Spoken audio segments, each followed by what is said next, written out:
Hello and a very warm welcome to my channel.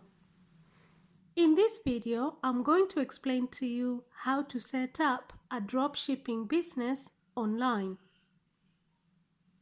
So in this video, we're going to talk about everything that has to do with dropshipping.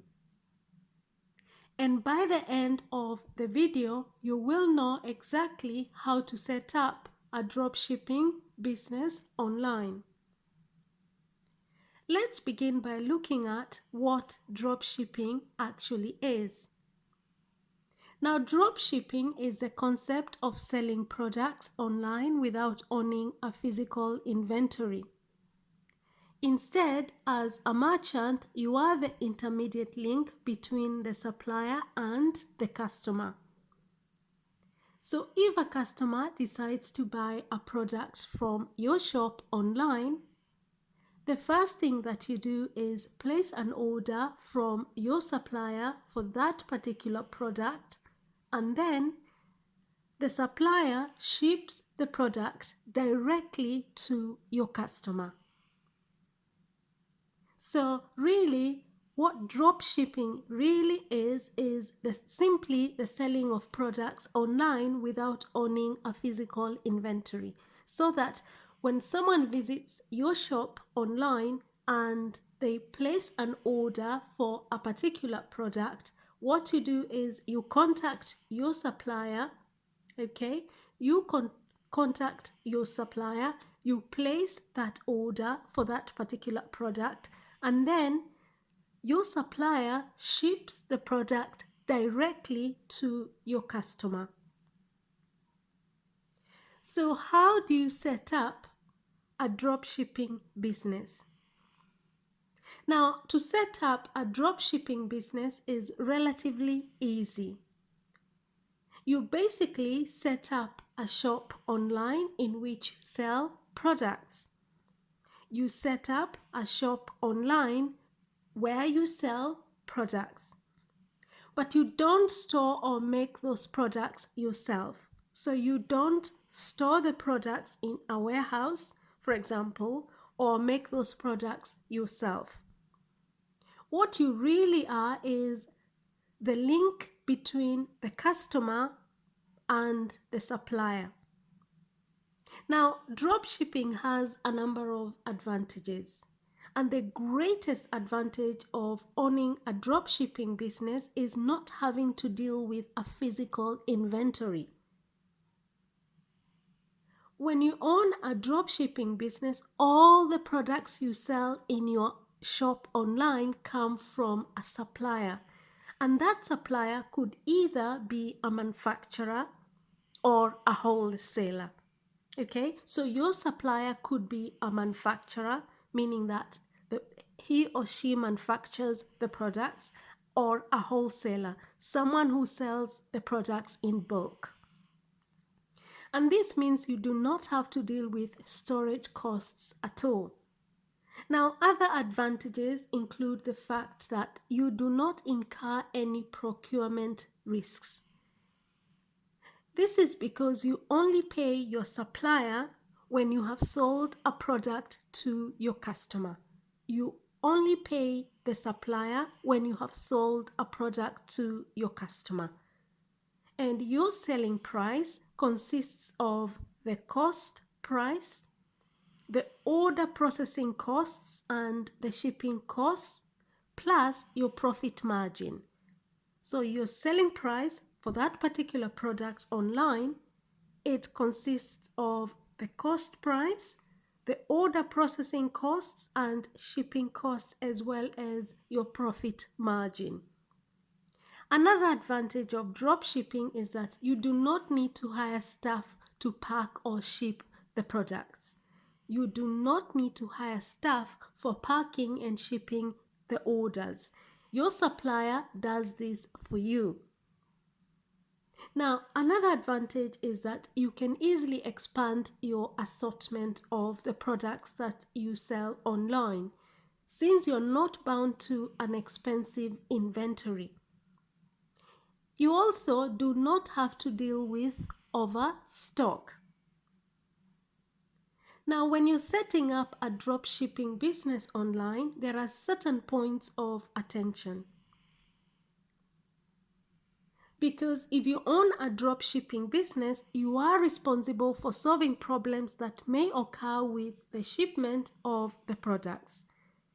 It could happen that, for example, due to a fault of your supplier, the order does not end up with the customer or the order is damaged. Now, this could harm your reputation. Therefore, it is always important to make clear agreements with your dropship supplier about the warranty, the order return, the shipping time, and the availability of the stock. Extremely important. Always make clear agreements with your supplier about the warranty, about the order return, about the shipping time and the availability of stock. Be aware that dropship suppliers often have multiple agreements with other online shops. So pay attention to that particular point, that dropship suppliers, they often have multiple agreements with other online shops. And that means more competition. Now, as a result of that, competing online shops may decide to offer the same products with very low selling prices in exchange for lower product margins. So beware of that, okay? Competing online shops may decide to offer the same products that you're selling with very low selling prices in exchange for lower profit or lower product margins. Now, let's talk a little bit about working with international dropshipping suppliers. Now, collaborating with international suppliers is quite common when you want to do dropshipping. Now, international dropshipping comes with possible obstacles, such as additional delivery time, higher shipping costs, agreements regarding order returns, and customs formalities with shipments outside, for example, the European Union or America. So it is very important that you realize that if you're going to be drop shipping, then there is a chance that you're going to be dealing with international drop shipping suppliers. And collaborating with these suppliers comes with some possible challenges. And the first one is additional delivery time. The other one is high shipping costs. The third one is agreements regarding order returns, when orders have to be returned. And the fourth is custom formalities that mean that you're likely to incur some costs. Now, if your dropship supplier is located, for example, outside the European Union or England or America after the Brexit, the party importing the product will have to pay import duty and VAT. Okay, so pay attention to that. Okay, if your dropship supplier is coming from abroad, then the party importing the product will have to pay import duty and VAT. Okay, now your customer who orders the product from your website is not aware of having to pay customs clearance costs to the party that is making the delivery, having bought the product from your website. Okay, the customer is not aware of having to pay customs clearance costs to the party that is making the delivery, and that is the supplier. Okay, it is therefore important to make clear agreements with your international supplier about the transport, about customs clearance costs, and the attached documents. It is extremely important to make clear agreements with your international supplier about the transport, about customs clearance costs, and attached documents. Also, shipping times vary when dealing with international suppliers. If the supplier is located in China, for example, it could take 2 to 3 weeks for your customer to receive their order, depending on where they are. Now, transparency towards your customer about the shipping time can prevent complaints. So please make sure that you're very transparent to your customer in regards to the shipping time. Do not say it's going to be 2 to 3 days when in reality it's going to be 5 weeks. Okay, make it very clear to them how long they will have to wait before they receive their products.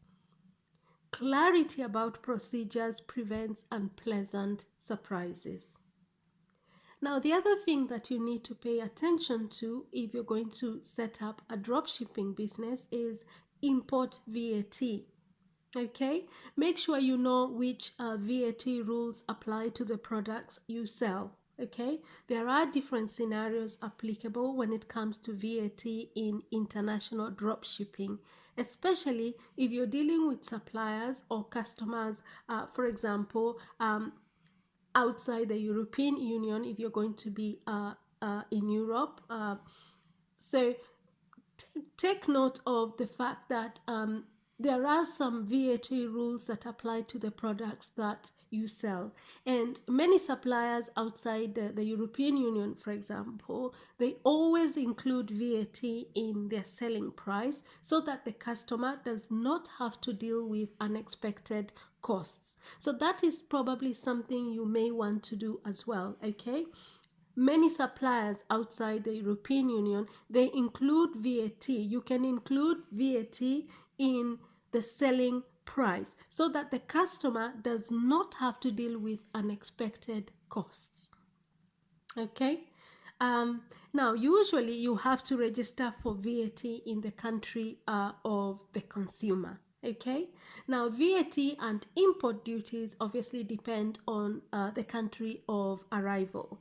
Now, what the applicable rules are in that particular country is very important that you have insight on. Okay, there might be, for example, exemption of import taxes for shipments with unlimited value, or import prohibitions of certain products. There may be certain products that are not allowed in that particular country, so you need to look up that information as well. Okay, now I hope that you have good insight on how to actually set up a shipping business online. And as we said, you will have to make sure that you have products that the customers can buy. Okay, that is the first step. You set your you start your website. Okay, you begin your website. And if you don't know how to begin a website, I've actually got a video that explains to you 4 simple steps on how to set up a website. So once you have done that, then you need to place the products that you're going to sell there, and you're good to go really. But the next step is to make sure that you get the suppliers for the products that you're going to be selling, and then make sure that you make the necessary agreements that I have just discussed with your suppliers, to make sure that it is very, very clear in regards to things like, for example, how soon the products will be delivered to the customer, that is the shipping time, the availability of the products, what happens if the orders have to be returned, and that sort of thing. Also look into any import VAT that applies